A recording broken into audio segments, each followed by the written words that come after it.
بسم الله الرحمن الرحيم، والصلاة والسلام على سيدنا ونبينا أشرف المرسلين. اللهم صل على سيدنا محمد وبارك عليه كما صليت على سيدنا إبراهيم وباركت عليه. اللهم بجاه هذا اليوم المبارك أن تجعل أيامنا كلها فرح وسرور، وتغفر فيها ذنوبنا ما تقدم منها وما تأخر، وأن تجعلنا بصحة وعافية وطولة العمر، وأن تجمعنا وإياكم إن شاء الله في حضرة رسول الله صلى الله عليه وسلم. أمين. أما بعد، أحييكم بتحية الإسلام ألا وهي السلام عليكم ورحمة الله تعالى وبركاته.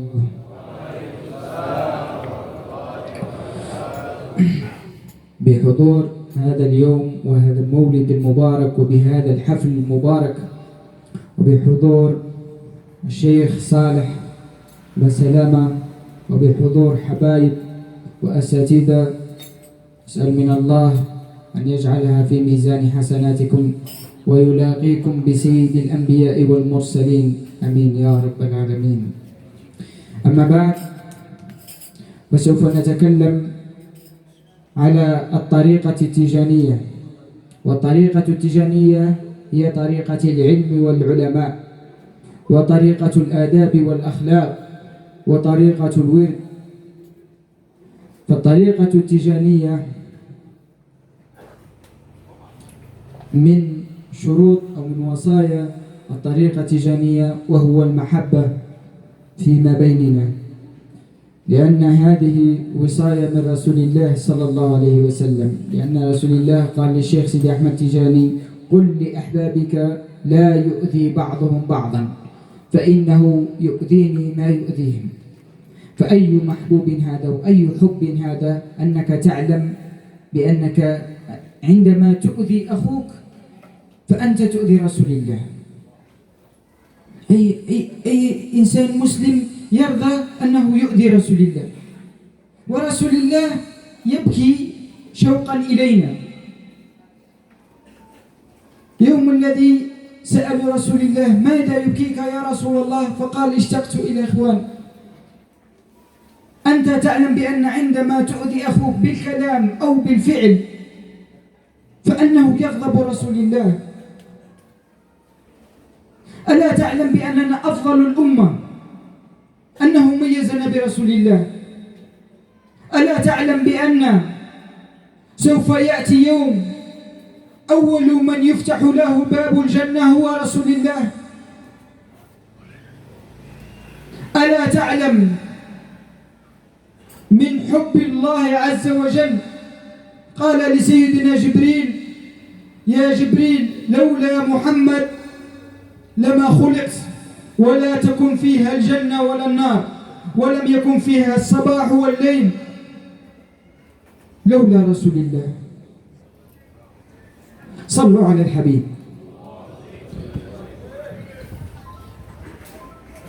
في يوم تبيض فيه الوجوه وتسود فيه الوجوه، رسول الله يقف يجلس هكذا على آخر الصراط، فتأتي طائفات كثير فيسقط في النار، وإذا به رسول الله يرى من أمته: أنت يراكم، يا رب أسلم، يا رب أسلم. أتعلم يوم الحساب رسول الله يسجد تحت عرش الرحمن ويبكي ويقول: يا رب، هناك من في أمتي في النار. شوف رسول الله، شوف المحبة، شوف كم يحبنا رسول الله. صلوا على الحبيب. تصلي عليه الآن وغدا وبعد غدا. ليس شرط من شروط الطريقة التيجانية الإكثار من الصلاة على النبي. ألا يعلم أحد بأن الصلاة على النبي سوف تعرض على رسول الله يوم القيامة؟ سوف يأتي يوم ونقف كلنا أمام رسول الله. أين الصلاة عليه؟ أين المحبة؟ أين صلة الرحم؟ أين زيارة المريض؟ زيارة الأقارب؟ صلة الرحم من مكفرات الذنوب. صلة الرحم من مكفرات الذنوب، مثل الاستغفار، مثل الصلاة على النبي. صلة الرحم من وصلها وصله الله عز وجل. ها نحن ابتلينا بالفتن والمحن. لماذا؟ لأننا ابتعدنا على طريق رسول الله، ابتعدنا عن ما أوصانا به رسول الله. إذا كان حبنا لرسول الله ونحن نسمع اسم محمد تصلي عليه، قلها بصوت: اللهم صل وبارك على سيدنا محمد. هذا الحبيب، هذا صلاة عليه طيب، هذا عليه الصلاة شفاعة، صلاة رحمة. من صلى على محمد فقد صلى الله عليه. تأتي ويجلسون إخوان ويأكلون من طبق واحد، لكن لا يحبون. يأتوا يجلسوا في حضرة رسول الله في الوظيفة أو الهيللة، لا، رسول الله يغضب إذا يرى نحن المسلمين. رسول الله يوم الذي أتى سيدنا جبريل ورسول الله يحتضر، يعني خلاص يريد موت، فإذا به سيدنا جبريل يسأل رسول الله، ورسول الله يقول لسيدنا جبريل: يا جبريل، أتيت زائرا أم قابضا؟ أتيت زائرا أم قابضا؟ فقال سيدنا جبريل: إذا أمرتني أن أقبل قبضت، وإذا أمرتني أن أترك تركت. فقال: شوف رسول الله، قال له: هيا جبريل، ومن لأمتي من بعدي؟ شوف رسول الله، قال سيدنا جبريل: الله مشتاق إليك. فقال: أنا اشتقت إلى ربي. شوف أول ماذا قال: وهيا جبريل، ومن لأمتي من بعدي؟ يعني رسول الله يخاف علينا، رسول الله يحبنا، رسول الله ينتظر فينا يوم الحساب عشان يفتخر: قل ها أمتي، بالمحبة، بالصلاة على النبي، بصلة الأرحام، بالابتعاد على أي شيء نهى الله عليه. هذا اليوم الذي ينتظرنا فيه رسول الله. فأسأل من الله وإياكم ونحن في هذا البيت العظيم مبارك، ربي إن شاء الله يجعل فيه البركة، ويجعل أحفاده صالحين، وإياكم إن شاء الله، ويجعل الله يسدد خطاكم وينصركم بجاه المصطفى. وأسأل من الله وإياكم أن يؤتي الصحة لشيخ صالح بن سلامة لأوره في هذا المكان. وأسأل من الله من حبايب أن يبارك لهم الله في أعمارهم، ويفتح عليهم، ويبارك في صحتهم، وييسر طريقهم، وينصرهم في الدنيا وفي الآخرة. وأشكركم كثير لحضوركم في هذا اليوم المبارك، والسلام عليكم.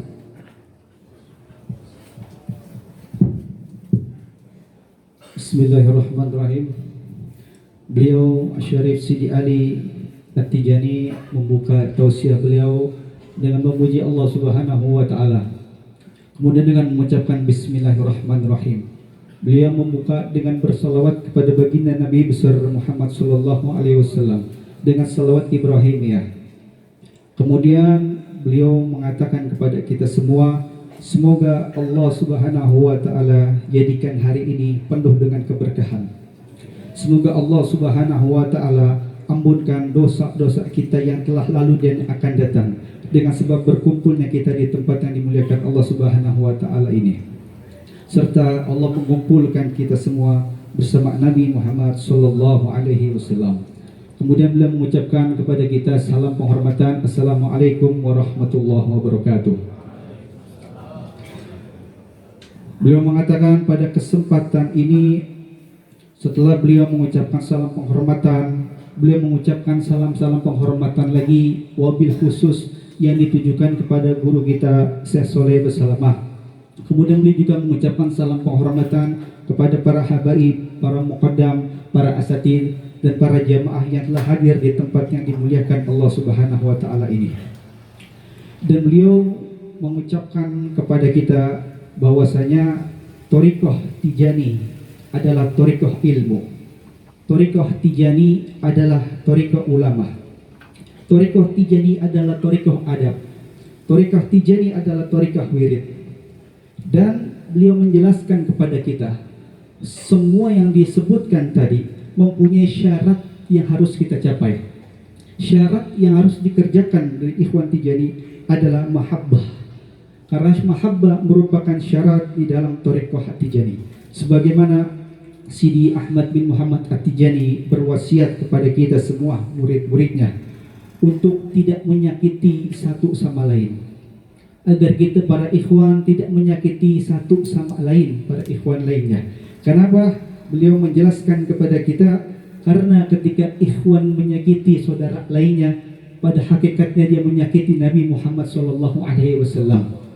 Ketika dia menyakiti saudara ikhwan lainnya, bukan saudara ikhwan itu yang menangis, akan tetapi Rasulullah SAW yang menangis merintikkan air mata karena tingkah laku kita yang senantiasa menyakiti saudara kita.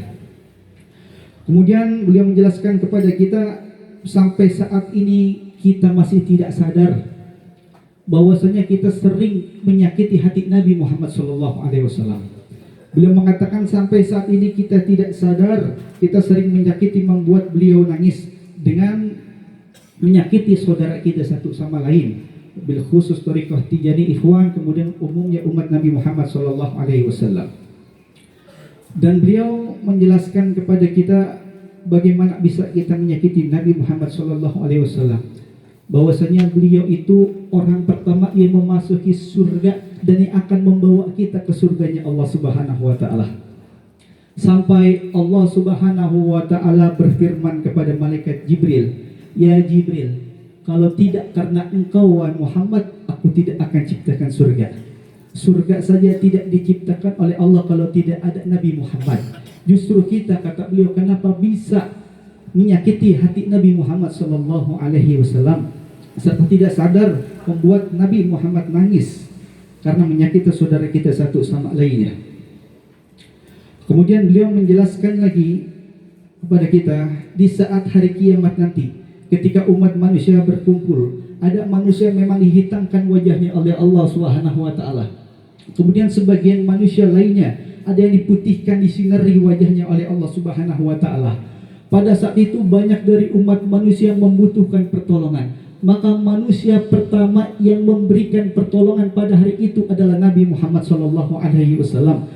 Beliau mencomoti manusia yang jatuh ke neraka satu persatu, memberikan syafaat kepada umatnya pada hari kiamat nanti. Bahkan beliau jelaskan lagi kepada kita bahwasanya Nabi Muhammad SAW sujud dan tidak mengangkatkan kepala sampai Allah kabulkan kepada beliau Nabi Muhammad untuk memberikan syafaat kepada kita. Sampai Allah mengatakan, angkat kepalamu wahai Muhammad, maka syafaatilah orang yang memang engkau ingin syafaati. Kemudian beliau menjelaskan lagi kepada kita akan pentingnya kita berharap syafaat oleh Nabi. Maka wajib bagi kita mendoakan salawat kepada Nabi Muhammad SAW. Karena beliau mengatakan kepada kita, salawat yang kita panjatkan tidak hanya kita panjatkan saat ini, atau kita bersalawat kepada Nabi Muhammad besok, atau lusa kita bersalawat, akan tetapi wajib bagi kita umatnya Nabi Muhammad untuk senantiasa berdawam mengerjakan, berzikir, bersalawat kepada baginda Nabi besar Muhammad SAW.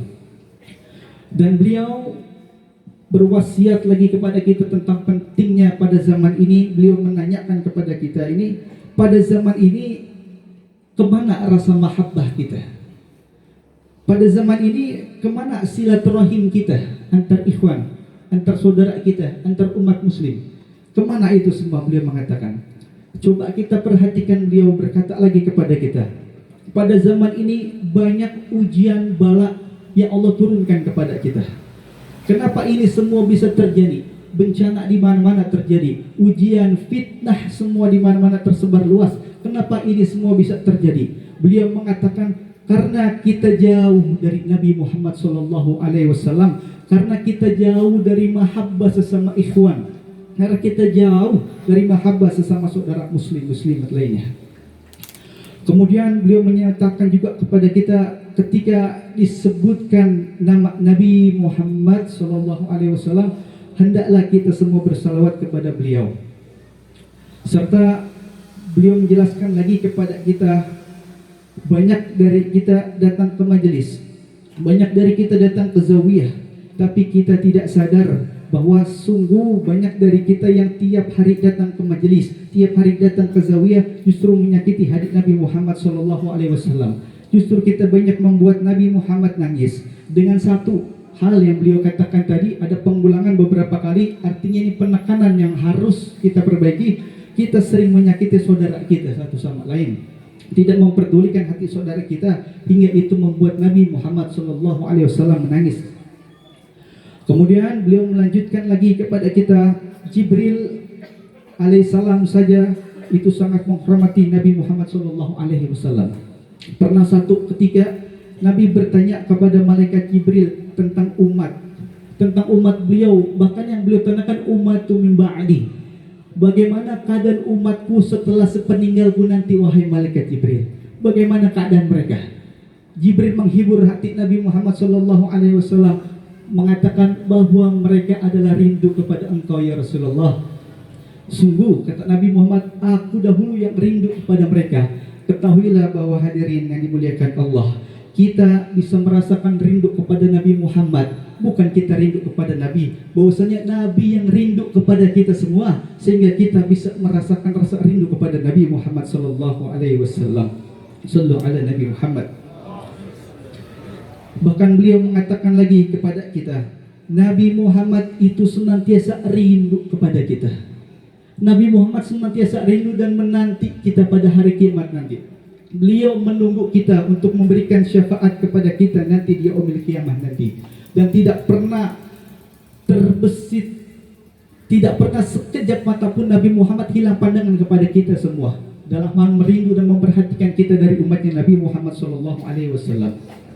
Semoga beliau katakan kepada kita, pertemuan kita ini di tempat yang dimuliakan Allah ini diberikan keberkahan oleh Allah Subhanahu wa taala, serta Allah berikan kita semua karunia untuk dapat berkumpul bersama Rasulullah sallallahu alaihi wasallam. Dan di akhir beliau mendoakan kepada kita semua agar insyaallah hajat-hajat kita dikabulkan oleh Allah Subhanahu wa taala. Kemudian beliau mendoakan kesehatan kepada kita semua yang ditujukan wabil khusus kepada guru kita Syekh Saleh Muhammad Bersalamah. Kemudian beliau mendoakan juga kesehatan kepada semua para muqaddam, para asatidz, para jamaah yang hadir. Dan itu yang dapat beliau sampaikan dan Al-Fakir terjemahkan. Kurang lebihnya mohon maaf. Assalamualaikum warahmatullahi wabarakatuh. Sallu ala Muhammad.